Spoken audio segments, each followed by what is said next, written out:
Dr. Tawfiq Hamid, who is an Egyptian by birth, a medical student, and was, I suppose, recruited, seduced into an Islamic terrorist group. For 8 months he was there. He was with the person who became number 2 in Al-Qaeda, number 2 to Osama bin Laden, and then rejected that. His book, The Roots of Jihad, is available, and his website is rootsofjihad.com. I should just say, because people will be curious, you're saying things, you're writing things that would make you an extremely unpopular man in many areas. Can you go back to Egypt? Are you allowed to? Are you safe? Look, the government is secular, so theoretically speaking, there is no problem from at the government level. But at people level, certainly some people will not be happy with any sort of reforming within Islam, which is my ultimate dream, is to provide a new peaceful understanding of the religion, which can happen. But there are many forces against this, and these people can certainly attack someone like me. Are you generally safe? I mean, I cannot, for example, tell people where you live, and there are security considerations that were involved today. But are you generally safe? I don't want, believe me, to think about these issues. I think about one thing, that is, at some moments or time in history, some people have to stand and speak out and tell the truth, and I'm just honored to be one of them. Just as simple as that. More than 1 billion Muslims, people converting to Islam. We have to believe, well, it's absolutely true that a number of the people I've traveled in the Middle East are reasonable, gracious people. Yeah, sure. They want coexistence, they want justice. They have some valid grievances too. They're not always treated properly.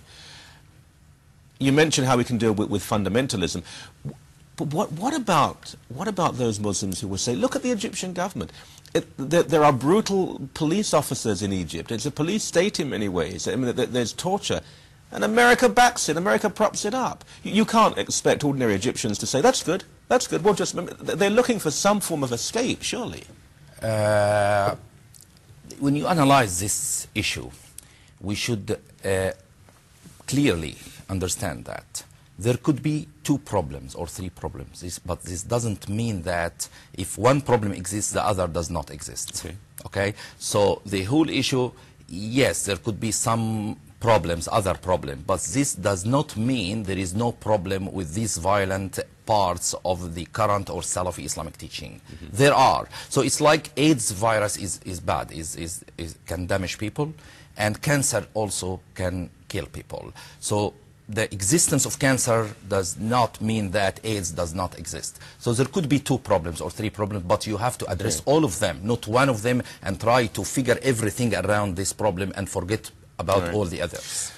The argument that it's all about the Israeli-Arab, the Israel-Palestine issue. It's all about a Jewish state in the middle of the Muslim world, and if it wasn't for Israel, everything would be fine, and it's all about occupation. Is there any truth to this? This is absolutely not true, and I will give you my view clearly here. Number one, the Arab-Israeli conflict started in 1948, basically when the State of Israel was declared. The jihadist phenomena started to happen in the late 70s, and it's increasing till now. There was 30 years gap here. The jihadism phenomena that starts in the late 80s is not related in time to the Arab-Israeli conflict. It's directly related in time to the increased wealth of Saudi Arabia, which we call it Petro-Islam, that helped the proliferation of Wahhabism and Salafism and this fundamentalist way of thinking. So if you put it on a curve, you can clearly see that the start of jihadism phenomena in the late 70s is directly related to increased wealth of Saudi Arabia rather than the Arab-Israeli conflict at all. In fact, now we have peace agreements with Israel. Should we expect jihadism should go down if it is because of Israel? But in the 30 years after Israel was declared, there was wars. Yet jihadism phenomena was not prominent like this. This is number one. Number two, if the cause of all the problems was because of the Arab-Israeli conflict, or what some call the Palestinian oppression by Israel, why the Palestinian Christians are not doing suicide bombings again? If the issue again was oppression, we would expect some percentage of Christians to participate in the process of suicide bombing, not all Muslims. So certainly it's not the circumstances, it is other factor here. Number three, if you went to Algeria, you will realize that the Salafi Islamic groups killed more than 100,000 and 150,000 innocent people, including young kids. They used to slaughter them. So is there anyone on this globe who can convince me or can convince any sane person that killing more than 150,000 innocent in Algeria by the hand of Algerian Muslims, is it also because of the Arab-Israeli conflict? Can you just believe this could be related? And if in addition to this, if you went to the borders between Israel and Palestinians, a few years ago, you will certainly see thousands of Palestinians who are very interested to go and work in Israel. So if Israel was a bad country, why thousands are interested to go and work there? Why we don't see the opposite? Why we don't see the Arab-Israeli, more than 1 million who live there, are standing in queues to escape from Israel, as the Jews escaped from Germany, to go to their Arab counterparts?